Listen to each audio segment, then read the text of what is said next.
चलिए बच्चों, आज हम करने जा रहे हैं हम करने जा रहे हैं बेटा इलेक्ट्रोकेमिस्ट्री के जितने भी एनसीईआरटी के क्वेश्चन आंसर्स हैं, राइट। इन्हें हम 2 पार्ट में कंप्लीट करने वाले हैं। एक में बेटा हम क्वेश्चन नंबर एक्सरसाइज का 1 से स्टार्ट करके क्वेश्चन नंबर 10 तक करेंगे, और दूसरे पार्ट में हम क्वेश्चन नंबर 11 से लेके 18 तक जो हमारा क्वेश्चन है, लास्ट क्वेश्चन, वहाँ तक कंप्लीट से करेंगे, राइट। तो देखो, सबसे पहले हमारे सामने एक क्वेश्चन आ रहा है, arrange the following metal in their order of their reactivity वगैरह वगैरह करके लिखा हुआ है। देखो बेटा, 2 बातें होती हैं, आपको 2-3 बातें मेरी याद रखनी है, नोट डालकर लिख लो सबसे पहले, ये आपके काम आएगी, और क्वेश्चन कल को बदल कर भी आएगा तो भी आपके काम आएगी। तो आपने याद रखना है कि स्ट्रॉन्गर ऑक्सीडाइजिंग एजेंट जो होता है वो होता है बेटा जिसका हाई रिडक्शन पोटेंशियल होता है। और याद रखना बच्चों, स्ट्रॉन्गर रिड्यूसिंग एजेंट वो होता है जिसका बेटा आपने याद रखना है लो रिडक्शन पोटेंशियल होता है।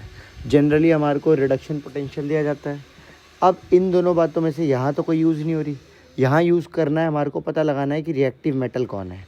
तो बेटा रिएक्टिव मेटल की अगर हम बात करेंगे तो इसके लिए भी याद कर लो कि रिएक्टिव मेटल वो होता है जिसका हाई ऑक्सीडेशन पोटेंशियल होता है या लो रिडक्शन पोटेंशियल होता है। ये आपने याद रखना है, राइट। तो जिसका भी लो रिडक्शन पोटेंशियल होगा बेटा, वो आपने याद रखना, वही एक्चुअली में क्या होगा, स्ट्रॉन्ग रिड्यूसिंग एजेंट होगा।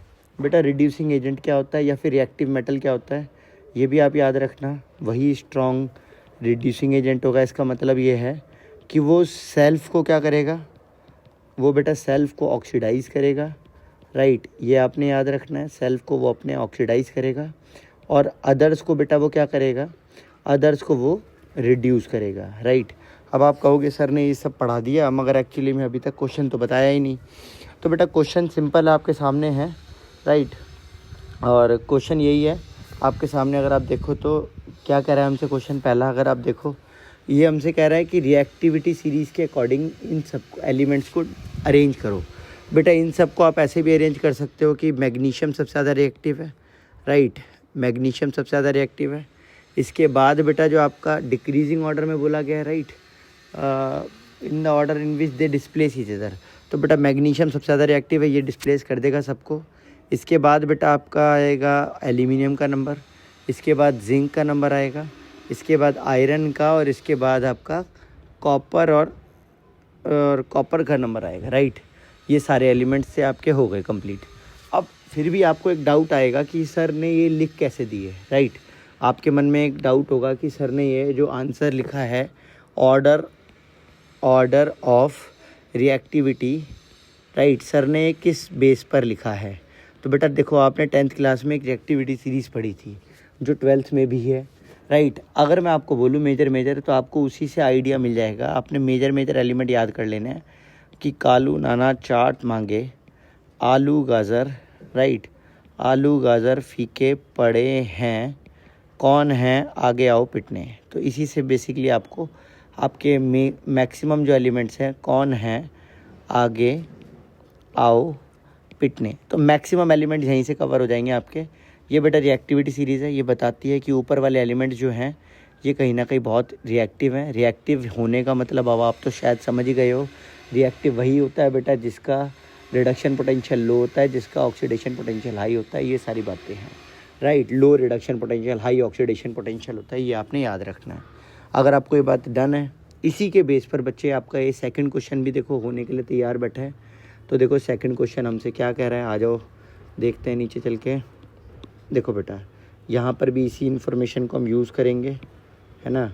हमसे क्या कह रहा है, क्वेश्चन पढ़ सकते हो। क्वेश्चन लिखा हुआ है कि given the standard electrode potential, आपको स्टैंडर्ड इलेक्ट्रोड पोटेंशियल दिया गया है बेटा, पोटाशियम का दिया गया है -293, आपको मैग्नीशियम का दिया गया है -237, क्रोमियम का है -0.74, उसके बाद बेटा मरकरी का है 7.79, और फिर सिल्वर का है 0.80, राइट। ये आपको जितने भी हमारे एक्चुअली में रिडक्शन पोटेंशियल्स हैं दिए गए हैं, आपको अरेंज करना है इंक्रीजिंग रिड्यूसिंग पावर में, राइट, इंक्रीजिंग रिड्यूसिंग पावर में लगाना है। बेटा देखो, रिड्यूसिंग एजेंट मैं फिर से बोल रहा हूँ, स्ट्रॉन्ग रिड्यूसिंग एजेंट क्या है बेटा, जिसका रिडक्शन पोटेंशियल बहुत ही कम हो।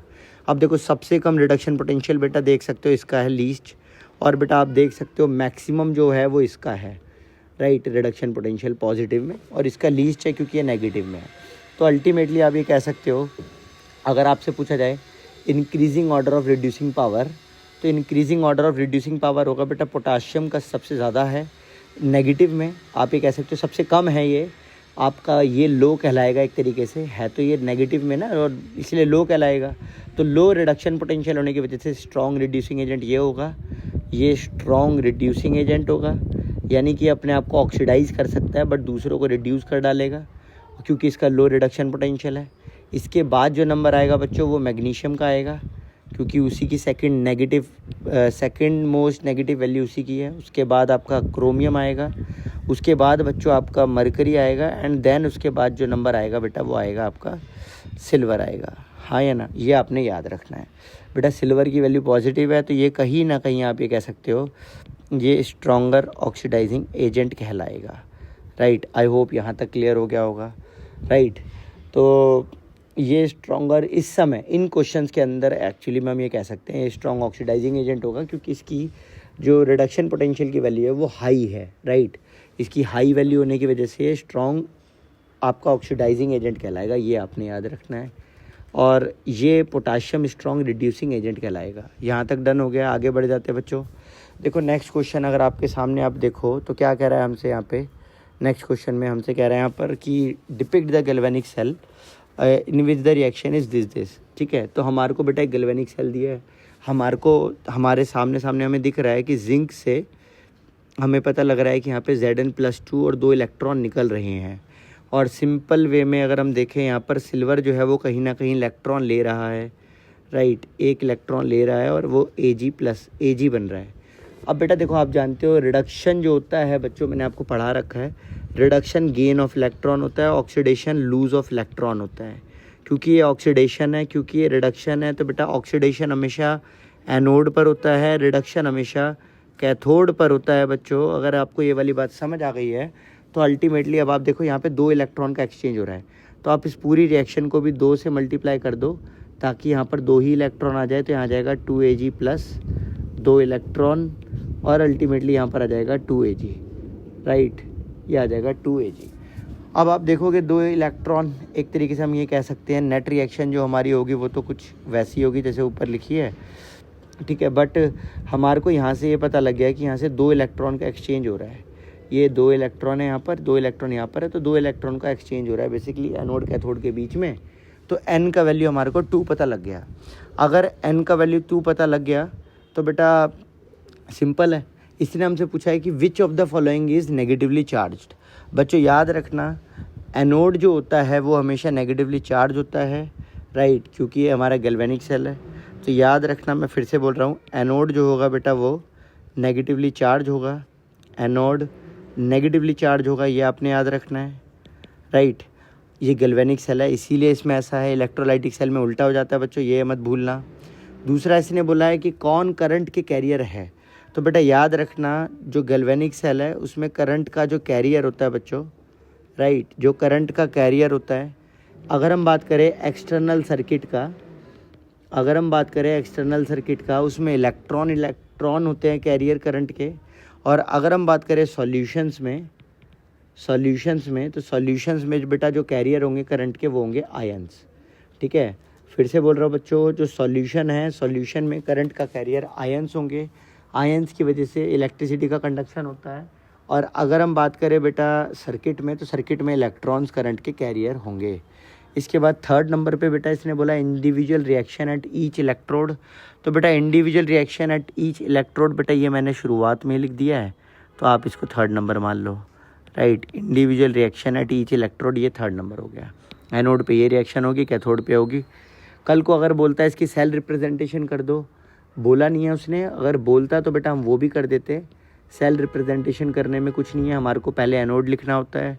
तो एनोड पर आप जानते हो Zn से Zn+2 बन रहा है, और बच्चों फिर हम यहाँ पे सॉल्ट ब्रिज लगाते हैं, और कैथोड पर आप जानते हो Ag+ से Ag बन रहा है। इस तरह से हम बेटा ये रिएक्शन सेल रिप्रेजेंटेशन कर देते अगर आता तो, राइट। चलिए इसके बाद बेटा हम आ रहे हैं अपने नेक्स्ट क्वेश्चन पर। देखिए नेक्स्ट क्वेश्चन हमसे क्या कह रहा है बेटा, नेक्स्ट क्वेश्चन हमसे कह रहा है कि calculate the standard cell potential of the galvanic cell. एक हमारे सामने रिएक्शन लिखी गई है और बेटा हमारे को इसका सेल पोटेंशियल बताना है। पार्ट 1 यहाँ पे कर लेते हैं, पार्ट 2 दूसरे पेज पर कर लेंगे। तो बेटा देखो क्या है आपके सामने, Cr है, कैडमियम है और बेटा यहाँ पर हमारा कहीं ना कहीं क्रोमियम बन रहा है, साथ में कैडमियम बन रहा है। राइट है बच्चों। अब अगर आप देखो इस रिएक्शन में तो आप क्या पा रहे हो, आप पा रहे हो एक तरफ एनोड है, एक तरफ कैथोड है। एनोड में अगर हम देखें तो आप देखोगे कहीं ना कहीं एनोड पे इलेक्ट्रॉन निकल रहे हैं। ये देखो ये ऑक्सीडेशन हो रहा होता है बेसिकली एनोड पर, तो क्रोमियम से क्रोमियम +3 बन रहा है, 3 इलेक्ट्रॉन निकल रहे होंगे। कैथोड पर अगर हम देखें तो कैडमियम है, 2 इलेक्ट्रॉन ले रहा होगा और क्योंकि 2 इलेक्ट्रॉन ले रहा होगा तो कैडमियम बन रहा होगा, ये आपने याद रखना है बच्चों। अब अगर आप देखो यहाँ 3 इलेक्ट्रॉन है, आप इसे इंटू 2 कर लो। यहाँ बेटा 2 इलेक्ट्रॉन है, आप इसे इंटू 3 कर लो, तो ये रिएक्शन भी बैलेंस हो जाएगी इससे करने से। तो अल्टीमेटली जो हमारी नेट रिएक्शन आएगी बेटा वो आएगी अगर आप देखो आपकी नेट रिएक्शन आएगी तो वो आएगी 2Cr +3 और 6 इलेक्ट्रॉन आएंगे अल्टीमेटली। यहाँ पर आप अगर देखोगे यहाँ आएगा 3Cd +2 प्लस 6 इलेक्ट्रॉन और +3Cd।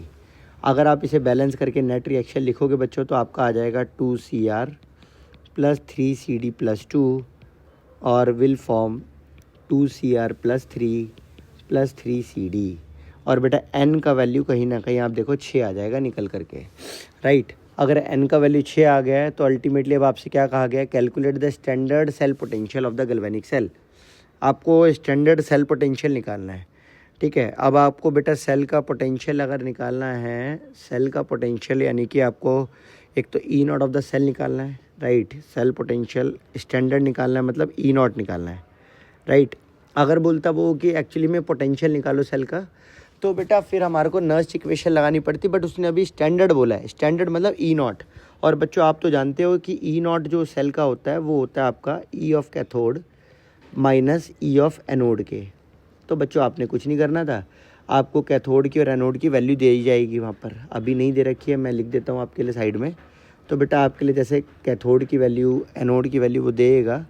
अभी मान लीजिए आपको वैल्यू दे रखी है तो आप देखोगे कि आपकी वैल्यू यहाँ पर कितनी दे रखी है। यहाँ पर मान लेते हैं आपको वैल्यू कितनी दे रखी है, यहाँ पर देख लेना। जैसे तो देख लो यहाँ पर मान लो ये दे रखी है हमारे को 0.74। और बेटा आपको इसी तरह से कैडमियम की वैल्यू भी दी गई है। मान लीजिए यहाँ पर दी गई है कितनी, ये दी गई है कैडमियम की वैल्यू 0.40। राइट, अब आपने कुछ नहीं करना था बच्चों। आपको पता है कि ये यहाँ पर कहीं ना कहीं देखो ऑक्सीडेशन हो रहा है, यहाँ पर कहीं ना कहीं रिडक्शन हो रहा है। बेटा ऑक्सीडेशन हमेशा एनोड पर होता है, रिडक्शन प्यारे बच्चों हमेशा कैथोड पर होता है ना। तो रिडक्शन कैथोड पर होता है तो आपको कैथोड माइनस एनोड की वैल्यू लिखनी थी। ये रही कैथोड की वैल्यू कितनी आ जाएगी 40 माइनस एनोड की वैल्यू देखो कितनी है माइनस का 0.074। बेटा अब देखोगे इसे सॉल्व करने पर कहीं ना कहीं आ जाएगा कितना, यहाँ पर आ जाएगा बेटा 0.04 माइनस प्लस का 0.74। अल्टीमेटली बेटा हमारे पास 0.34 वोल्ट निकल के आ जाएगी वैल्यू।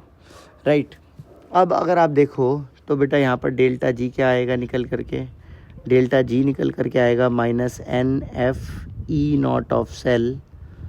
अब अगर आप देखो आपके पास n की वैल्यू कितनी है, तो n की वैल्यू 6 है आपके पास।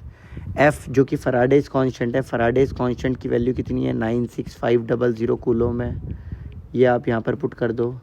और बेटा E0 ऑफ सेल अभी हमारा निकल कर आया है 0.34, ये आप यहाँ पे पुट कर दो। अल्टीमेटली प्यारे बच्चों से सॉल्व करने पर आपका आंसर आ जाएगा। क्या आंसर आएगा ये भी हम अभी बता देते हैं आपको, रुक जाओ। ये पार्ट 1 है ना 2.4 का, तो बेटा 2.4 के पार्ट 1 का जो आपका E0 ऑफ सेल का डेल्टा जी का जो आंसर निकल के आएगा वो आएगा -196.86 किलो जूल पर मोल। बेटा ये जूल में आया होगा, इसे किलो जूल में हमने बदला है बच्चों। ठीक है, ये आपने याद रखना है। अब अगर आपने यहाँ तक कर लिया है, इसके बाद क्या बेटा डेल्टा जी निकल जाने के बाद आपको क्या करना था, आपसे एक और चीज़ मांगी जा रही है। इसने लास्ट में लिखा है डेल्टा जी के साथ साथ आपको इक्विलिब्रियम कांस्टेंट भी निकालना है।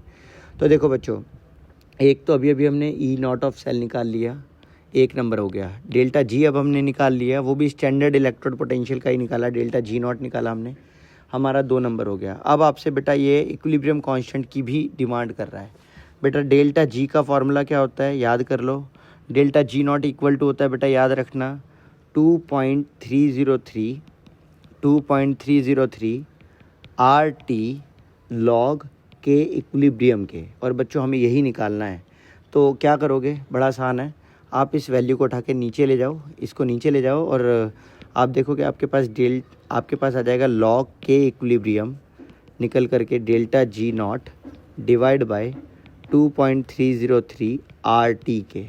और बेटा अगर आप देखो यहाँ से लॉग के इक्विलिब्रियम क्या निकल के आएगा, तो ये आ जाएगा डेल्टा जी की वैल्यू है -196.86 किलो जूल पर मोल, राइट।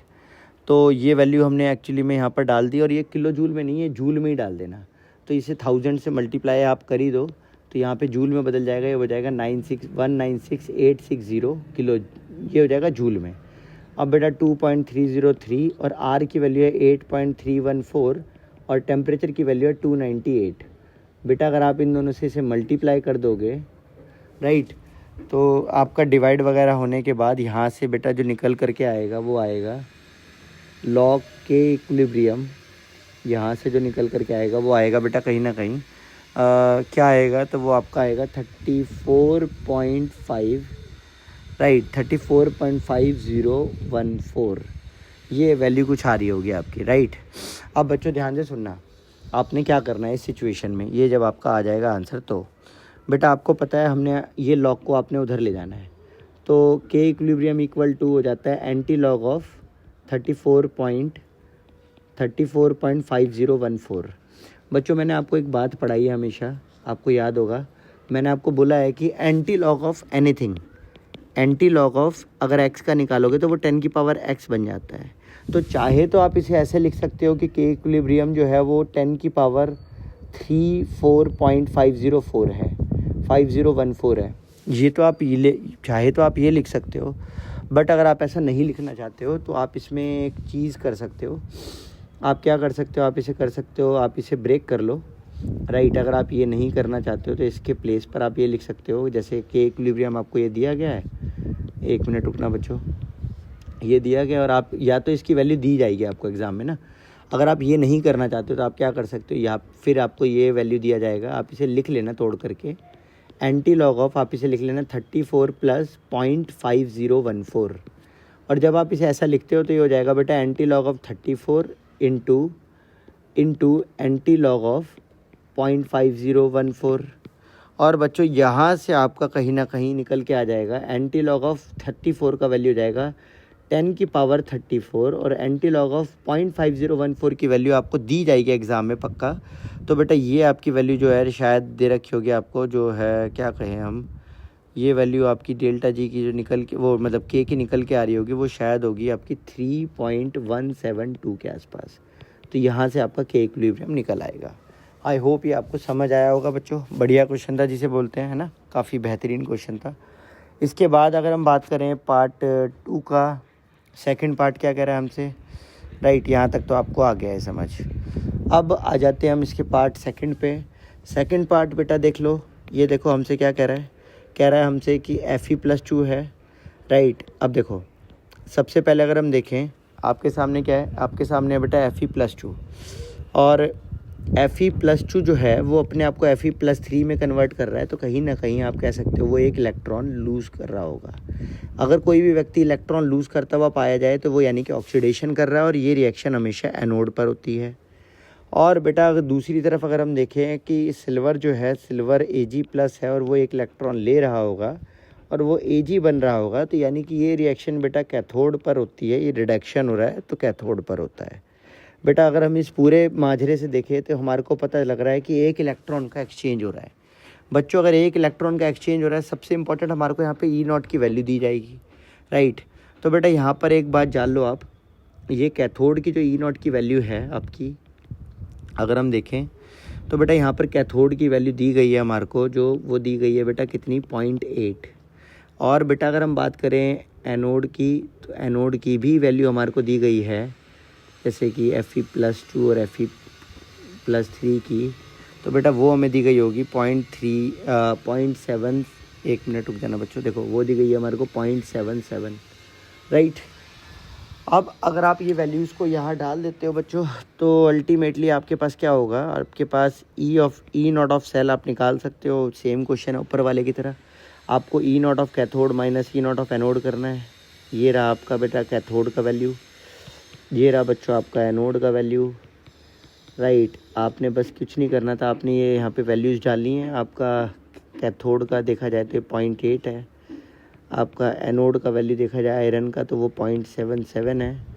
और जब आप इसे सॉल्व करोगे तो बेटा कहीं ना कहीं आपके पास यहाँ पर निकल करके जो आएगा दैट इज़ कितना आएगा, यहाँ पर देखा जाए तो ये आ जाएगा कहीं ना कहीं 0.03 करके, राइट। ये बेटा हमने पहली चीज़ निकाली। दूसरी चीज़ बेटा हमसे डेल्टा जी मांगा जा रहा है, डेल्टा जी नॉट, तो जो कि इक्वल होता है NF E not of cell के। और आप तो जानते ही हो कि अभी अभी आपने ई नॉट ऑफ सेल निकाला है, N की वैल्यू आपको पता है 1 है, F की वैल्यू 96500 है, और ई नॉट की वैल्यू अभी अभी आपने निकाली है वोल्ट में, दैट इज़ 0.03। अगर आप इसे मल्टीप्लाई वगैरह करोगे तो डेल्टा जी नॉट का वैल्यू बच्चों आपका माइनस का 2895 जूल पर मोल आ जाएगा, राइट। अब अगर आप देखो आपको अब लॉग के इक्विलिब्रियम निकालना है, तो के इक्विलिब्रियम का फार्मूला अभी अभी हम पढ़कर हटे थे, delta G not divide by 2.303 RT के। तो बच्चों यहाँ से आप ये निकाल सकते हो डेल्टा लॉग, मतलब ये देखो ये हमने अभी अभी थोड़ी देर भी नहीं हुई है, अभी हमने जस्ट अभी हम फार्मूला पढ़ कर हटे हैं, राइट। तो ये याद रखना। अच्छा ये फार्मूला में ना बड़ी इंपॉर्टेंट बात, ये नेगेटिव होता है, ये नेगेटिव होता है। तो यहाँ पर देखो ये नेगेटिव वैल्यू जो है ना, ये नेगेटिव वैल्यू यहाँ पर पॉजिटिव बन जाती है, नेगेटिव से नेगेटिव मल्टीप्लाई होके, क्योंकि ये जब ये नेगेटिव नीचे आ जाता है तो ये नेगेटिव यहाँ पर आ जाता है बच्चों, तो अल्टीमेटली ये पॉजिटिव बन जाती है वैल्यू। तो सिमिलर कहानी आप यहाँ पर भी देखो, तो यहाँ पर भी ये नेगेटिव आएगा और अल्टीमेटली ये पॉजिटिव बन जाएगा, राइट। तो ये वैल्यू जब हम यहाँ डालेंगे तो वो नेगेटिव से नेगेटिव मल्टीप्लाई होकर पॉजिटिव बन जाएगा, तो आ जाएगा 2895। ये जूल में ही है तो पंगा नहीं पड़ेगा।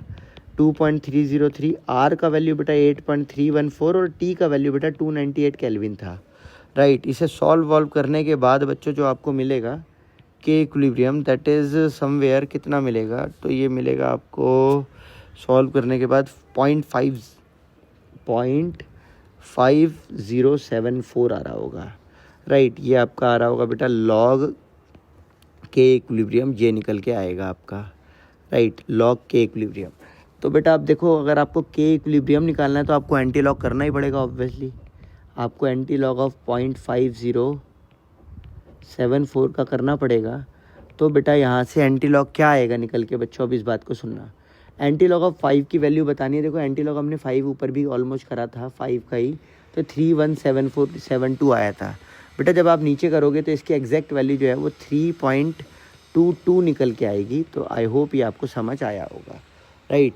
चलिए बच्चों नेक्स्ट क्वेश्चन पर मूव कर जाते हैं। नर्स्ट इक्वेशन के ऊपर बेस्ड क्वेश्चन है, बड़ा बेहतरीन सा क्वेश्चन है आपके सामने। इसकी PDF बेटा आप सभी के पास ग्रुप में पहुंच जाएगी।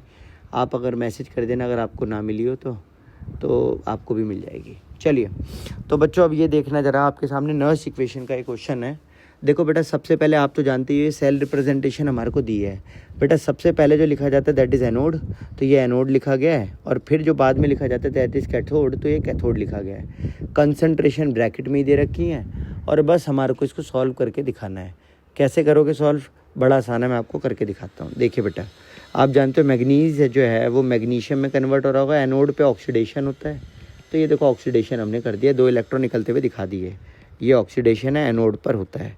फिर बेटा देखो कैथोड पर आप जानते हो कि कॉपर आयन जो है वो इलेक्ट्रॉन ले रहे होंगे, इलेक्ट्रॉन लेने के बाद बेटा वो कॉपर बन जाता है और ये रिडक्शन हो रहा है बच्चों। अब अगर आप अगर देखो तो हमारा नेट रिएक्शन जो बन के आ रही है, नेट रिएक्शन जो बनकर आएगी वो आ जाएगी मैग्नीज प्लस आपका कॉपर आयन बन जाएगा। और बेटा आप देखो कहीं ना कहीं हमारे पास मैग्नीज आयन आ जाएगा, साथ में आपका कॉपर अलग हो जाएगा। आपके नंबर ऑफ इलेक्ट्रॉन्स कितने एक्सचेंज हो रहे हैं, तो बेटा ये आपके सामने ही है, 2 इलेक्ट्रॉन का एक्सचेंज हो रहा है, आपको दिख रहा है। तो n की वैल्यू 2 आ गई, नेट रिएक्शन हमने लिख दी। अब बच्चों कुछ नहीं करना था आपने, 1 मिनट रुकना भाई। अब आपने क्या करना था, अब आपने ये करना था, देखिए आपको कंसंट्रेशन दे रखी थी, आपको के इक्विलिब्रियम लिखना है। के इक्विलिब्रियम का मतलब क्या होता है, वो होता है बेटा प्रोडक्ट की कंसंट्रेशन जो कि Mg+2 की कंसंट्रेशन होगा, कॉपर की कंसंट्रेशन होगा डिवाइड बाय रिएक्टेंट की कंसंट्रेशन में मैग्नीशियम की कंसंट्रेशन और कॉपर की कंसंट्रेशन आयन की। बेटा आप जानते हो जो सॉलिड स्टेट में होते हैं इनकी कंसंट्रेशन 1 होती है, तो बेटा बस बचेगी सिर्फ आयन्स की कंसंट्रेशन।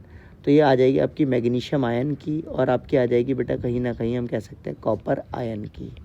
अब बच्चों मैग्नीशियम आयन की कंसंट्रेशन हमारे को ऑलरेडी देखो ये लिखी हुई है मैग्नीशियम आयन की 0.001, तो ये आप डाल देना 0.001 और बेटा कॉपर आयन की डाल देना 0.0001, तो ये दे रखी है 0.0001, ये दे रखी है यहाँ पर आप देख सकते हो, है ना।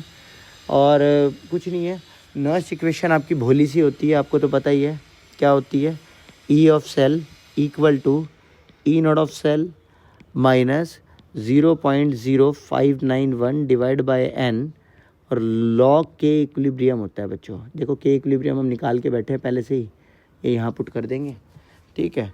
और एन की वैल्यू भी देखो हमने कहीं ना कहीं 2 निकाल रखी है, ये हम यहाँ पुट कर देंगे। और ई नॉट ऑफ सेल की अगर हम बात करें, अभी ये नहीं हमने निकाला, क्योंकि ये इसलिए नहीं निकाला क्योंकि ई नॉट की वैल्यू दी नहीं थी, बट एग्ज़ाम में दी जाएगी, ठीक है। तो ई नॉट ऑफ सेल अब ये भी जान लो, ये होता है बेटा ई of cathode minus E of anode. बेटा अगर कैथोड की बात करो तो आप जानते हो कैथोड की इस रिएक्शन की वैल्यू हमारे को दी जाएगी पक्का। तो देखो कैथोड पे याद रखना, कैथोड की वैल्यू हमारे को दे रखी है मान लो 0.34 वोल्ट और एनोड की वैल्यू भी मान लो हमारे को दे रखी है 0.37, ठीक है। तो अल्टीमेटली आपने कुछ नहीं करना, आपने लिखना है कैथोड माइनस, आपने लिखना है 0.34 माइनस ऑफ 2.37, यहाँ पे डायरेक्ट डाल देना है इसके प्लेस पर। और बेटा फिर 0.0591, एन की वैल्यू 2 थी और के इक्विलिब्रियम की वैल्यू आप देख सकते हो यहाँ पर आ जाएगा लॉग 0.001 डिवाइड बाय 0.0001। अगर बच्चों आप देखो तो यहाँ से हटने पर यहाँ पर 100 आएगा और यहाँ से हटने पर बच्चों यहाँ पर 1000 आएगा, तो बेटा ये कैंसिल हो जाएगा, तो ये एक तरीके से log 10 आ जाएगा। log 10 की वैल्यू 1 होती है, तो उसे ख़त्म ही कर दो, तो अल्टीमेटली जो आपके पास बचेगा वो 0.0591 डिवाइड बाय 2 और बेटा यहाँ से कहीं ना कहीं आ जाएगा प्लस का 2.37 और बच्चों यहाँ आ जाएगा आपका 0.34। तो बेटा अल्टीमेटली जो आपके पास आंसर आ रहा है वो ये है, राइट। आपके पास जो आंसर आ रहा है वो ये है, और अगर आप इसको थोड़ा सा भी सॉल्व करोगे तो यहाँ आ जाएगा 2.71 माइनस और log 10 का ना वैल्यू बेटा मैंने बता दिया, log 10 का वैल्यू 1 होता है, तो इसको तो इग्नोर ही कर दो। इसे काटने पर 0.0295 समथिंग कुछ आ रहा होगा, है ना, 0.02955 आ रहा होगा। तो इसे आप सॉल्व करोगे तो 2.68 वोल्ट आ जाएगा। बेटा इसी सिमिलर वे में आपने बच्चों, ये आपके पास सेकंड पार्ट है, सिमिलर वे में आपने सेकंड पार्ट करना है बच्चों। देखो Fe से जो है कहीं ना कहीं आपका Fe+2 बनेगा और H+ से प्यारे बच्चों कहीं ना कहीं आपका H2 बनेगा। तो बेटा जब आपका H+ से H2 बनेगा, अच्छा पहली बात ये कैथोड पे हो रहा होगा, क्यों, क्योंकि ये यहाँ पे इलेक्ट्रॉन का गेन होएगा, यहाँ पर इलेक्ट्रॉन का लूज़ होगा, ये ऑक्सीडेशन होगा, ये रिडक्शन होगा बच्चों, राइट। और ये रिडक्शन है तो कैथोड पे होगा, ये ऑक्सीडेशन है तो एनोड पे होगा, राइट। अब आपने कुछ नहीं करना, आपने बैलेंसिंग कर लेनी थी हल्की सी, तो ये 2 हाइड्रोजन बैलेंस कर देना बस, तो यहाँ पे 2 इलेक्ट्रॉन भी कर देना बच्चों, राइट। तो अब आप देखो इसकी वैल्यू आपको फिर से एग्जाम में दी जाएगी। हाइड्रोजन का तो इलेक्ट्रोड पोटेंशियल 0 होता है, आपको पता ही है, और आयरन का दिया जाएगा 0.44, तो ये दे रखा होगा आपको एग्ज़ाम में। आप यहाँ पे फिर ई नॉट ऑफ सेल निकाल लेना, ठीक है। E not of cell E cathode minus E anode, cathode की वैल्यू आपके सामने है 0, एनोड की वैल्यू ये वाली पटक देना यहाँ पे, तो ये आ जाएगा नेगेटिव ऑफ नेगेटिव 0.44। अल्टीमेटली आप इसे सॉल्व करोगे तो आ जाएगा 0.44 ई नॉट ऑफ सेल। बच्चों नर्स इक्वेशन आपको आती है, उससे भी पहले एक बार नेट रिएक्शन लिख लो यहाँ पे। नेट रिएक्शन अगर आप देखोगे ये 2 इलेक्ट्रॉन से ये 2 इलेक्ट्रॉन तब कटेंगे जब आप इसे 2 से मल्टीप्लाई कर लोगे, तो आप इसे 2 से मल्टीप्लाई ज़रूर कर लेना पूरी इक्वेशन को, मैंने तो कर दिया है, 2 से 2 काट देना और नेट रिएक्शन आपकी आ जाएगी Fe और 2H+ विल फॉर्म 2Fe2+ और साथ में आ जाएगा बेटा H2। अब के इक्विलिब्रियम आपको लिखना ही है, ऑब्वियस सी बात है के इक्विलिब्रियम लिखना होगा।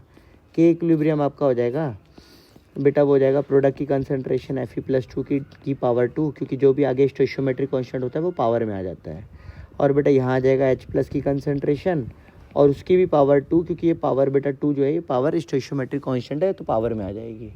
तो अल्टीमेटली आपके पास ये आ चुका है।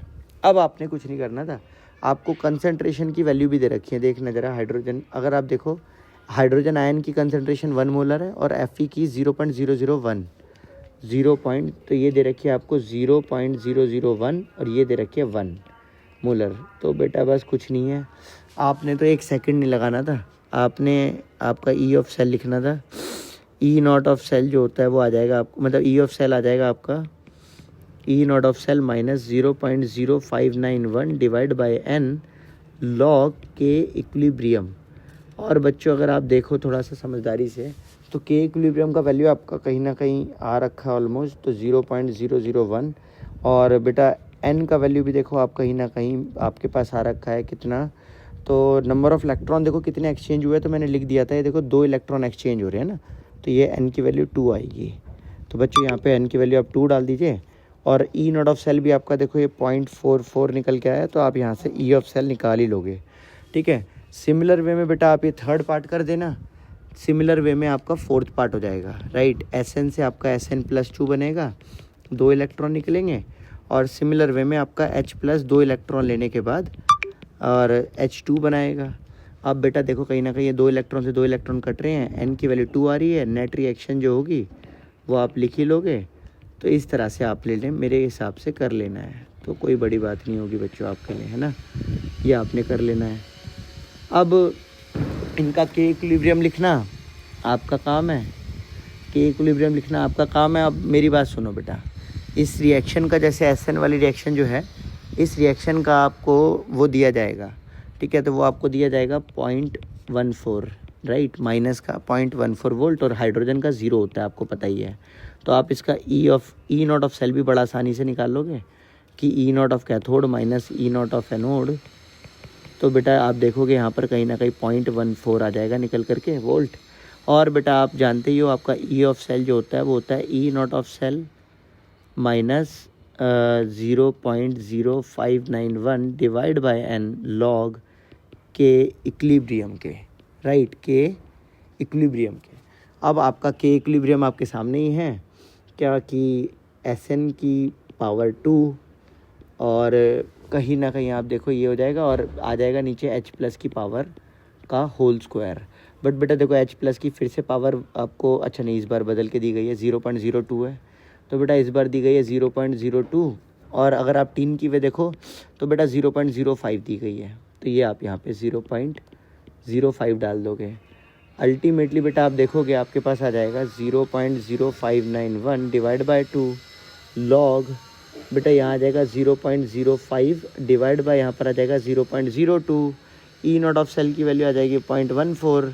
बेटा ई ऑफ सेल यहाँ से आप निकाल लो, तो बच्चों यहाँ से 0.14 और यहाँ से आप काटा पीटी मचाओगे तो 0.02955, और यहाँ से अगर आप देखो ये पॉइंट से पॉइंट उड़ जाएंगे। log 5/2 का मतलब होता है बेटा log 5 minus log 2, right. log a अपन में b का फार्मूला मैंने यूज़ कर लिया। log 5 की वैल्यू बच्चों बस सभी को याद होती है 0.699 होती है, और log 2 की वैल्यू जो होती है वो 0.301 होती है। तो बेटा आप यहाँ से काटा पीटी मचा लेना। काटा पीटी मचाने के बाद जो आपका आंसर आएगा प्यारे बच्चों, वो कहीं ना कहीं 0.078 वोल्ट होगा। ये आपका आंसर ये आ जाएगा। आई होप ये आपको प्यारे बच्चों समझ आया होगा। लास्ट भी क्वेश्चन बिल्कुल ऐसा ही है बच्चों, इसमें भी आपको परेशान नहीं होना है। Br- से Br2 बन रहा है, आप जानते ही हो 2 इलेक्ट्रॉन निकल जाएंगे, 2 इलेक्ट्रॉन का निकलना ऑक्सीडेशन होता है, ये एनोड पर होगा बच्चों। और कहीं ना कहीं अगर आप देखो H+ है, 2 इलेक्ट्रॉन ले लेगा, राइट, 2 इलेक्ट्रॉन ले लेगा, 2 इलेक्ट्रॉन लेने के बाद वो H2 बन जाएगा, ये कैथोड पर होगा बच्चों, राइट। तो कैथोड पर रिडक्शन हो जाएगा बच्चों। देखो आपके पास अगर देखा जाए तो ये नेट रिएक्शन जो अगर देखा जाए तो बेटा वो आ जाएगी कहीं ना कहीं Br-, राइट, वो आ जाएगी Br- plus 2H+ will form Br2, साथ में आ जाएगा बेटा H2। और बेटा अगर आप देखो प्यारे बच्चों तो इसका तो इलेक्ट्रोड पोटेंशियल 0 होता है, आपको पता ही है। अगर इसका इलेक्ट्रोड पोटेंशियल देखोगे तो वो माइनस का वो होता है कहीं ना कहीं प्लस का 1.08। तो अल्टीमेटली अगर आप देखो, पहली बात तो इस रिएक्शन में नंबर ऑफ़ इलेक्ट्रॉन 2 एक्सचेंज हुए हैं, और दूसरा बेटा आपका ई ऑफ सेल जो आप निकालते हो, ई नॉट ऑफ सेल, वो बड़ा आसान है निकालना। ई नॉट ऑफ कैथोड आपने करना है, ई नॉट ऑफ एनोड आपने करना है, और कैथोड की तो वैल्यू 0 ही है, एनोड की वैल्यू 1.08 है। इसे सॉल्व करने पर आपका माइनस का 1.08 आ जाएगा। बच्चों आपका के इक्विलिब्रियम की बात करें तो के इक्विलिब्रियम भी बड़ा आसान है निकालना। कैसे? आप जानते हो के इक्विलिब्रियम निकालना आसान कैसे है कि आप लिखोगे ऊपर Br2 की कंसंट्रेशन जो कि 1 होने वाली है, H2 की कंसंट्रेशन जो कि 1 होने वाली है, डिवाइड बाय आ जाएगा बेटा Br माइनस की कंसंट्रेशन और H प्लस की कंसंट्रेशन की पावर 2। तो अल्टीमेटली आप देखो अगर यहाँ पे आपको Br2 का जो H प्लस का कंसंट्रेशन है 0.03 दिया गया है, तो आप यहाँ पे 0.03 डाल दो और Br का कंसंट्रेशन 0.01 दिया गया है, तो ये आप 0.01 डाल दो। अल्टीमेटली बेटा देखो इनकी तो 1 होएगी, इनकी तो 1 होएगी, तो अल्टीमेटली यहाँ 1 आ जाएगा और यहाँ पर नीचे आ जाएगा 0.01, यहाँ आ जाएगा बेटा आपके पास 0.03 की पावर 2।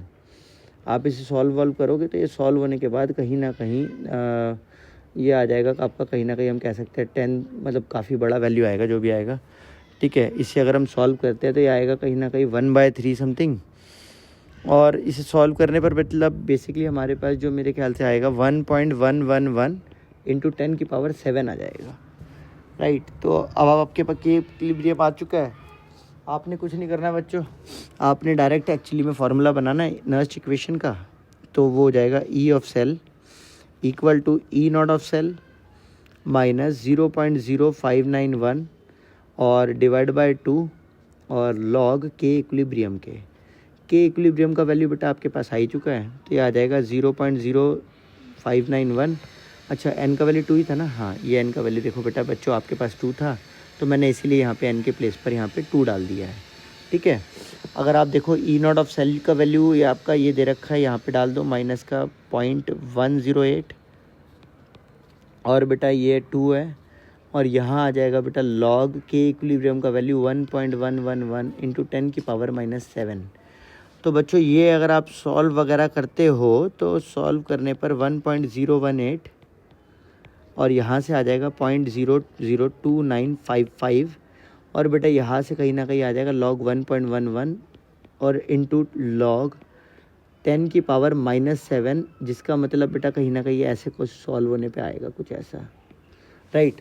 इसे सॉल्व वगैरह करने के बाद बेटा आपका इसको सॉल्व करने के बाद और सब कुछ सॉल्व करने के बाद आपका आंसर कहीं ना कहीं यहाँ से तो 1.08 और यहाँ से 0.02955 और बेटा यहाँ से कहीं ना कहीं 7.04547 ऐसा कुछ आ जाएगा निकल के। अगर आप इसे फर्दर सॉल्व करोगे तो आपका आंसर कहीं ना कहीं यहाँ से माइनस का 1288 वोल्ट आएगा। यहाँ तक समझ आ गया होगा बच्चों। इसके बाद हम आगे बढ़ जाते हैं बच्चों। इससे हमसे क्या कह रहा है नेक्स्ट क्वेश्चन में, देखो नेक्स्ट क्वेश्चन में हमसे यहाँ पे कह रहा है कि एक रिएक्शन है Zn से Zn प्लस Ag2O और इससे हमारा रिएक्शन है और इससे हमारा कुछ बन रहा है, ये दे रखा है जो भी है। अब सबसे पहले आप देखो Zn से कहीं ना कहीं Zn+2 बन रहा है, दे रखा है। तो बेटा Zn से Zn+2 बनना मतलब 2 इलेक्ट्रॉन का निकलना, मतलब ऑक्सीडेशन, मतलब एनोड पर।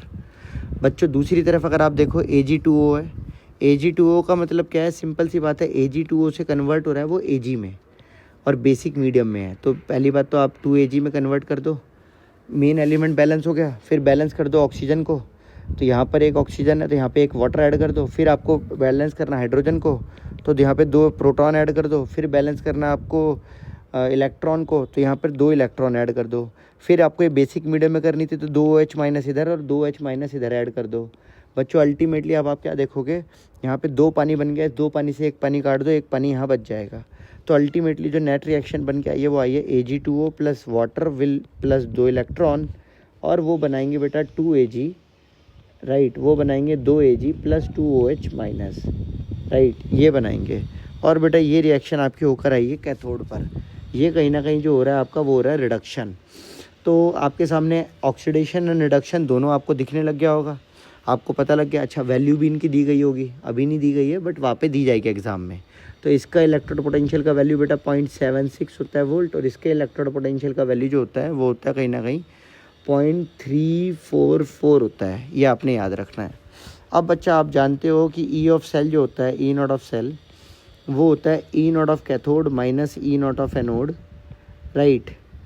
तो अल्टीमेटली अगर आप देखा जाए तो कैथोड की वैल्यू आती है 0.344 और इसके बाद बेटा अगर आप देखो एनोड की वैल्यू तो वो हमारे को 0.76 दी गई है यहाँ पर। तो अगर मैं इस वैल्यू को उठा के यहाँ पे डाल देता हूँ, अच्छा बेटा ये वैल्यू ना नेगेटिव है, याद रखना बच्चों, ये वैल्यू जो है ये नेगेटिव है। एक मिनट रुक जाओ, मैं नेगेटिव ऐड करना भूल गया, ये नेगेटिव है। तो आप यहाँ पे नेगेटिव 0.76 डालोगे अगर, तो ये बेटा सॉल्व होने के बाद कहीं ना कहीं 1.104 वोल्ट बन के आ जाएगा ई नॉट ऑफ सेल, राइट। अब आपको बेटा निकालना क्या था, एक तो आपको निकालना था ई नॉट ऑफ सेल, वो हमने निकाल लिया, एक आपको डेल्टा जी भी निकालना है। तो देखो बेटा डेल्टा जी का फार्मूला सभी को पता है, delta G not equal to minus n F E not of cell. बेटा देखो एन हम ऑलरेडी निकाल चुके हैं यहाँ पर कि 2 इलेक्ट्रॉन का एक्सचेंज यहाँ हो रहा है और 2 ही इलेक्ट्रॉन का एक्सचेंज यहाँ पर हो रहा है। तो एन की वैल्यू तो हो गई 2। तो बेटा आप एन की वैल्यू उठा के यहाँ डाल दो 2, एफ़ की वैल्यू 96500 और ई नॉट की वैल्यू बेटा ये आई है, ये उठाकर यहाँ पटक दो तो 1.104। तो प्यारे बच्चों बस आपका आंसर यहाँ से सॉल्व होने के बाद 2.13 इंटू 10 की पावर 5 जूल आ जाएगा, राइट। आई होप ये आपको समझ आ गया होगा बच्चा, ठीक है। इसके बाद बेटा देखो नेक्स्ट क्वेश्चन हमसे पूछा जा रहा है क्या, conductivity and molar conductivity of electrolyte बोला गया है।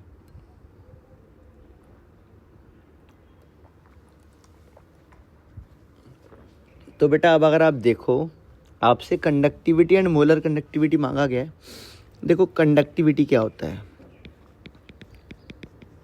और मोलर कंडक्टिविटी क्या होता है।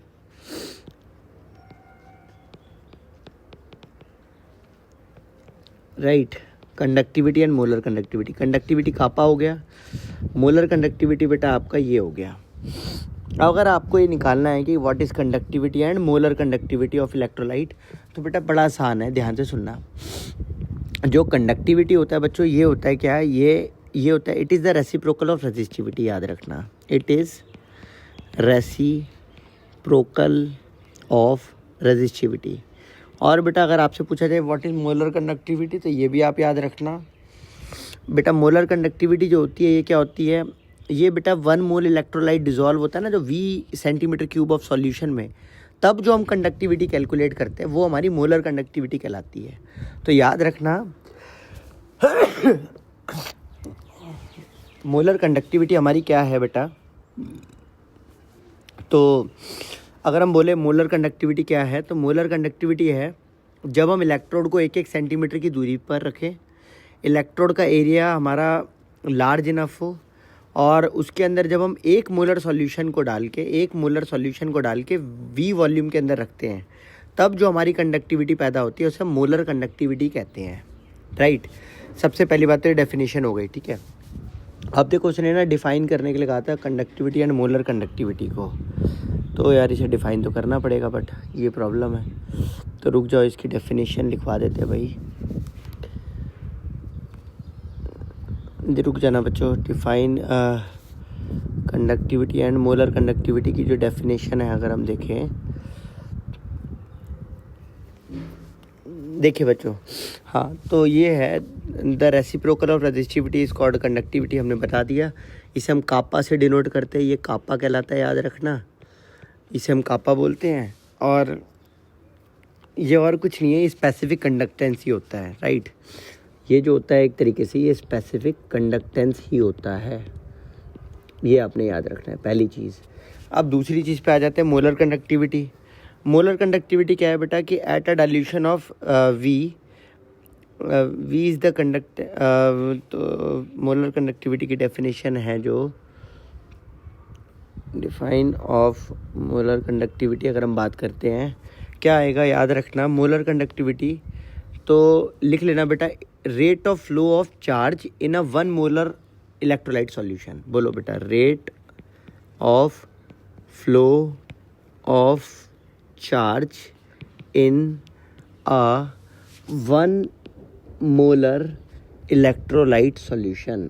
1 molar electrolyte, 1 molar electrolyte solution, right. ये आपने याद रखना है बच्चों। ये होता है आपका एक्चुअली में क्या, मोलर कंडक्टिविटी। आगे बढ़ जाते हैं, अगर आपको यहाँ तक डन है तो बात आती है मोलर कंडक्टिविटी को हम इस फार्मूला से लिखते हैं और इसका जो फार्मूला रहता है वो रहता है molar conductivity kappa into 1000 divide by molarity, right. ये आपने याद रखना है। और जो इसकी यूनिट होती है अगर हम उसकी बात करें तो मोलर कंडक्टिविटी की जो यूनिट, जैसे कापा की यूनिट जो होती है बेटा वो होती है ohm inverse metre inverse, right. इसी तरीके से मोलर कंडक्टिविटी की जो यूनिट होती है बेटा वो होती है, याद रखना, Simon centimetre square mole inverse. ये आपने याद रखना है, राइट। साइमन सेंटीमीटर स्क्वायर पर मोल इनवर्स। और ये कैसे बनी है ये भी जान लो बच्चों। देखो अभी अभी हमने आपको बताया कापा की यूनिट होती है आपका ohm inverse, and ohm inverse metre inverse है, सेंटीमीटर इनवर्स कह सकते हो। सेल के केस में सेंटीमीटर भी आप लगा सकते हो, तो यहाँ पर आप मीटर की जगह सेंटीमीटर कर लो, क्योंकि सेल है ना, सेल मीटर जितना बड़ा तो नहीं हो सकता ना, तो यहाँ पे सेंटीमीटर इनवर्स कर लो। तो बेटा ये आ जाएगा ओम इनवर्स सेंटीमीटर इनवर्स। कई लोग इसे ना साइमन की टर्म्स में लिख लेते हैं, तो वो भी बात सही है, आप ओम इनवर्स को साइमन कह सकते हो। और बेटा मोलैरिटी का यूनिट आप जानते ही हो, वो होता है मोल पर लीटर, बट लोग इसे एक्चुअली में मोल पर सेंटीमीटर क्यूब भी कह सकते हैं। तो बेटा कुल मिला के आप ये देखोगे कि आप यहाँ से जब इसे मल्टीप्लाई करोगे तो यहाँ पर कहीं ना कहीं 1 सेंटीमीटर से 1 सेंटीमीटर कट जाएगा और सेंटीमीटर स्क्वायर बचेगा, इसलिए यहाँ पर देखो मैंने लिखा है सेंटीमीटर स्क्वायर। आई होप ये समझ आ गया होगा, राइट। तो पहली बात तो ये डिफाइन हो गई। दूसरा इसने बोला था डिस्कस करो कंसंट्रेशन को विद कंसंट्रेशन को वेरिएशन के साथ। अब देखो वेरिएशन बताओ, मतलब जो कंसंट्रेशन के साथ कंडक्टिविटी और मोलर कंडक्टिविटी में आता है। तो बेटा याद रखना कंडक्टिविटी हमेशा डिक्रीज होती है विद डिक्रीज इन कंसंट्रेशन, चाहे वीक इलेक्ट्रोलाइट हो चाहे स्ट्रॉन्ग इलेक्ट्रोलाइट हो। तो देखो याद रखना वेदर वीक, याद रखना बच्चों, चाहे वीक इलेक्ट्रोलाइट हो, वेदर वीक इलेक्ट्रोलाइट, राइट। ये आपने याद रखना है, मतलब आप लिख लो in case of weak electrolyte and weak electrolyte and strong electrolyte. In case of weak and strong electrolyte आपने याद रखना है, इन केस ऑफ वीक और स्ट्रॉन्ग इलेक्ट्रोलाइट में बेटा आपने याद क्या रखना है, छोटी सी बात, कि conductivity always decrease with decrease in concentration, with decrease in concentration. ये आपने याद रखना है कि कंडक्टिविटी हमेशा घट जाती है कंसंट्रेशन के घटने से। पहली बात, चाहे वीक हो चाहे स्ट्रॉन्ग हो, इसका मैटर ही नहीं करेगा, ठीक है। तो कंडक्टिविटी तो हमेशा घटती है डिक्रीज इन कंसंट्रेशन से। अब बात आ जाती है मोलर कंडक्टिविटी की। बेटा मोलर कंडक्टिविटी जो होती है, अब बात आ जाती है मोलर कंडक्टिविटी की। मोलर कंडक्टिविटी जो होती है बेटा वो एक्चुअली में क्या होता है, उसके साथ क्या होता है उस बात को जान लो। मोलर कंडक्टिविटी इंक्रीज हो जाती है बच्चों, याद रखना, with decrease in concentration, with decrease in concentration. ऐसा क्यों होता है, ठीक है, विद डिक्रीज इन कंसंट्रेशन, ये आपने याद रखना है। अब ऐसा क्यों होता है इस बात को जान लो बेटा। इसके लिए क्या है, हमारे पास फार्मूला है, हमारे पास फार्मूला को अगर हम ध्यान से देखेंगे तो हमें समझ आ जाएगा। बेटा देखो मोलर कंडक्टिविटी का फार्मूला होता है कापा इंटू 1000 डिवाइड बाय मोलैरिटी। बच्चों आप जानते हो कि आप जितना कंसंट्रेशन घटाओगे, बेसिकली जब आप कंसंट्रेशन घटाओगे मतलब आप डाइल्यूशन करोगे तो मोलैरिटी घटेगी। डाइल्यूशन करने पर मोलैरिटी घटेगी। क्यों घटेगी, देखो आप सोचो, आप डाइल्यूशन कर रहे हो, डाइल्यूशन करने का मतलब क्या है, डाइल्यूशन करने का मतलब आप वॉल्यूम बढ़ा रहे हो, पानी ऐड कर रहे हो, आप वॉल्यूम बढ़ा रहे हो। मोलैरिटी का फार्मूला क्या होता है, वो होता है बेटा मोल्स अपॉन में वॉल्यूम। आप एक तरीके से वॉल्यूम बढ़ा रहे हो, इसका मतलब आप वॉल्यूम बढ़ा रहे हो मतलब मोलैरिटी घटा रहे हो। मोलैरिटी अगर घट रही है बच्चों तो कहीं ना कहीं ये बढ़ेगा। तो बेटा आपने याद रखना है वॉल्यूम बढ़ाने से कहीं ना कहीं मोलैरिटी घटती है, जिसकी वजह से कहीं ना कहीं बेटा मोलर कंडक्टिविटी बढ़ती है। तो ये बड़ी इंपॉर्टेंट बात है, ये आपने याद रखनी है, ये बहुत काम की बात है आपके लिए बच्चों, याद रखना। आगे बढ़ जाते हैं नेक्स्ट क्वेश्चन में। नेक्स्ट क्वेश्चन देखो हमसे क्या कह रहा है, नेक्स्ट क्वेश्चन हमसे कह रहा है बच्चों कि आपको कंडक्टिविटी दी गई है, कंडक्टिविटी है 0.0248 साइमन सेंटीमीटर इनवर्स, और कैलकुलेट मोलर कंडक्टिविटी निकलवाओ। और बेटा इसके बाद अगर हम देखें तो आपके पास मोलैरिटी आ जाएगा 0.2, मोलर या मोल पर लीटर आ जाएगा निकल के। तो बेटा कैलकुलेट मोलर कंडक्टिविटी, तो बेटा मोलर कंडक्टिविटी के बारे में जान लो बच्चों। एक तो क्या मोलर कंडक्टिविटी इक्वल टू होता है कापा इंटू 1000 डिवाइड बाय एम। तो बच्चों अगर ये आपको समझ आ गया तो अब मेरी बात ज़रा ध्यान से सुनना। बेटा कापा की वैल्यू है 0.0248, 1000 ही है, और मोलैरिटी की वैल्यू जो है वो 0.2 है। इससे अगर हम काटा पीटी मचाएंगे तो बेटा काटा पीटी मचाने के बाद हमारे पास molar conductivity at any concentration निकल के आएगा 124 साइमन सेंटीमीटर स्क्वायर पर मोल, राइट। आप चाहो तो बेटा साइमन की जगह आप ओम इनवर्स भी लिख सकते हो, क्योंकि आप जानते हो ऐसा होता है, राइट। तो बड़ा आसानी से क्वेश्चन हो गया, आप देख सकते हो कुछ भी नहीं हुआ। आपने कुछ नहीं करना था, बस आपने पॉइंट हटाने थे, 1 0 ऐड होना था, आपने यहाँ से 4 पॉइंट हटाने थे, ये सारे पॉइंट आपके कट जाने थे।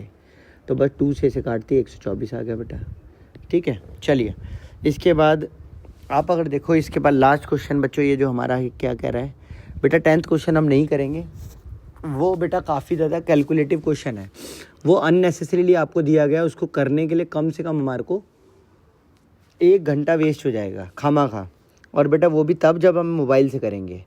तो बेटा इसलिए वो ऐसा क्वेश्चन कभी बोर्ड में नहीं आ सकता। बोर्ड में क्या, वो नॉर्मली भी नहीं करना चाहिए, इतना भयंकर क्वेश्चन है वो, खामा कैलकुलेटिव क्वेश्चन है।